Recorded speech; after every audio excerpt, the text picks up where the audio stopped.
અરવલ્લીના મેઘરજમાં યુવક તળાવમાં ડૂબ્યો। ખેરાઈ પાસે આવેલા તળાવમાં રમણભાઈ ડામોર નામનો યુવક ડૂબ્યો।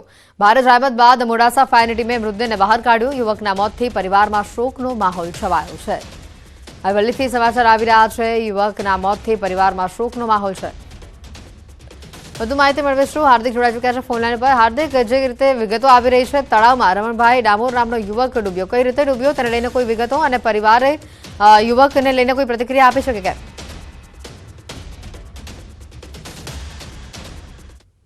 ડામોર ઢુંડા ગામ છે જ્યાં તળાવની અંદર એક યુવક ડૂબ્યો હતો। લગભગ ગઈ સાંજના રોજ આ યુવક ડૂબ્યો છે અને ખાસ કરીને આજે વહેલી સવારે યુવકના ડૂબ્યા બાદ મોડાસા ફાયરની ટીમ ત્યાં પહોંચી હતી અને બોટ વગેરે લઈ અને તેની શોધખોળ હાથ ધરવામાં આવી હતી।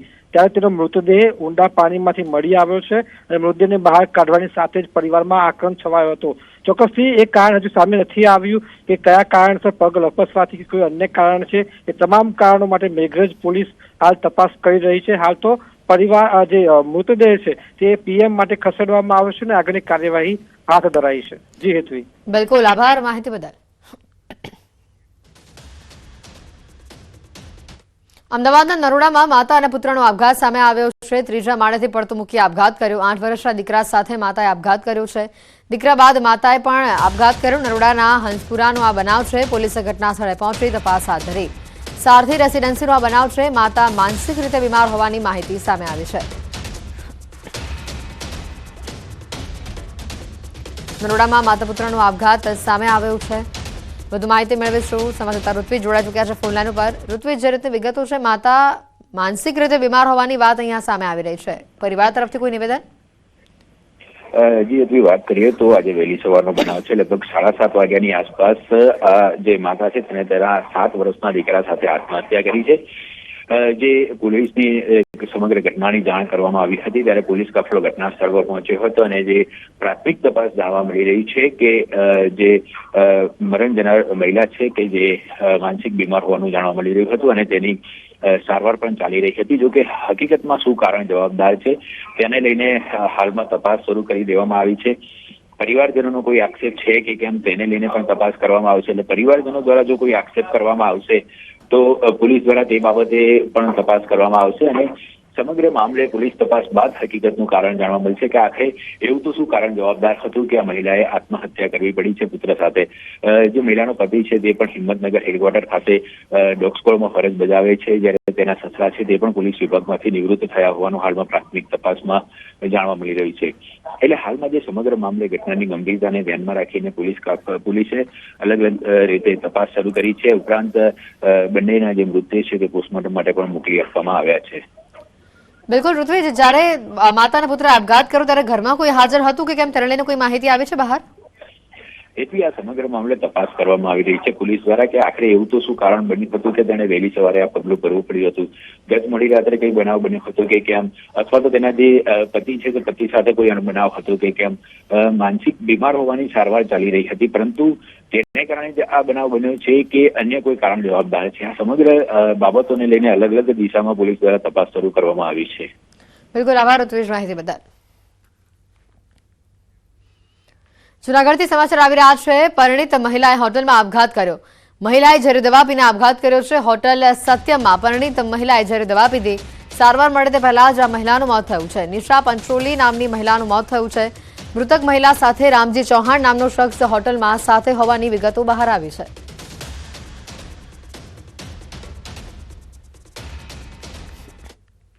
ખેડાના લિંબાસી પાસે મહી સિંચાઈ કેનાલનો બ્રિજ તૂટ્યો। વર્ષો જૂનો અને જર્જરિત બ્રિજનું સમારકામ નહીં થવાના કારણે આ બ્રિજ તૂટ્યો છે। ભારે વાહન પ્રતિબંધ હોવા છતાં ડમ્પર પસાર થતા બ્રિજ ધરાશાયી થયો। આસપાસના ગામ લોકો ખેતરમાં આવવા જવા માટે એકમાત્ર આ બ્રિજ છે અને ત્યાં આ બ્રિજ પડી જતા 500થી વધુ ખેડૂતોને 5 કિલોમીટર ફરીને હવે જવાનો વારો આવશે। ગુરુવારે રાત્રે બ્રિજ તૂટતા 7 ગામના લોકોની અવરજવર બંધ થઈ ગઈ હતી। તંત્ર દ્વારા સત્વરે બ્રિજ બનાવવામાં આવે તેવી ખેડૂતોની માંગ છે। જર્જરિત બ્રિજ પર ભારે વાહન પર પ્રતિબંધ હોવા છતાં પણ અહીંયાથી ભારે વાહન પસાર થતા હતા।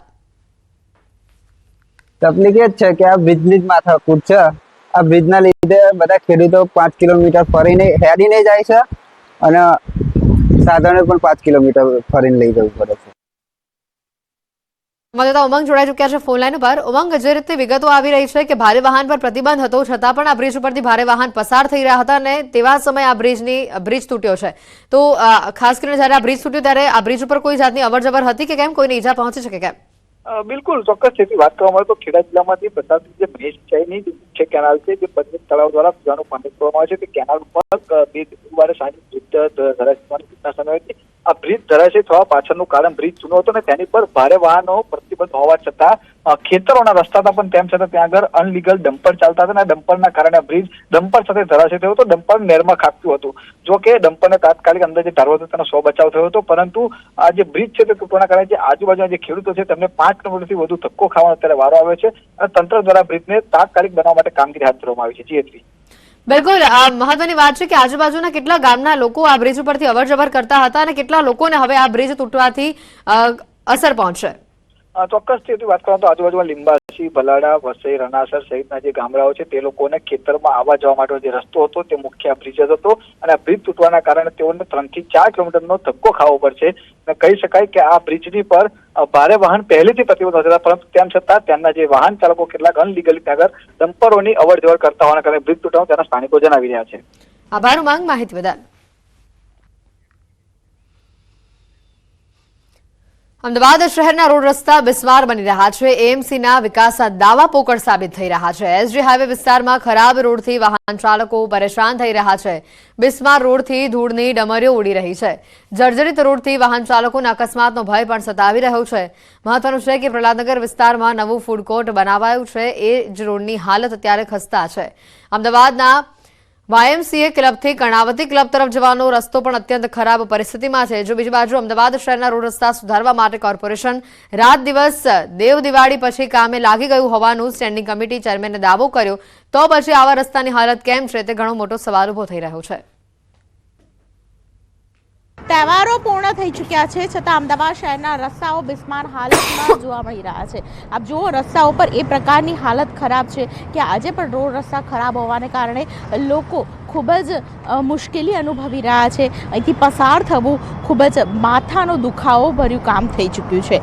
અમદાવાદના કર્ણાવતી ક્લબ સામેનો આ રોડ છે. સર્વિસ રોડનો ઉપયોગ લોકો અહીંથી ટર્ન લેવા માટે કરતા હોય છે, પરંતુ હાલત એ પ્રકારની ખરાબ છે કે કોઈ પણ વ્હીકલ અહીંથી પસાર થાય તો એને અહીં ખાડામાંથી પસાર જ થવું પડે છે. તહેવારો પૂર્ણ થઈ ચૂક્યા છતાં પણ અમદાવાદ શહેરના રોડ રસ્તા સુધર્યા નથી.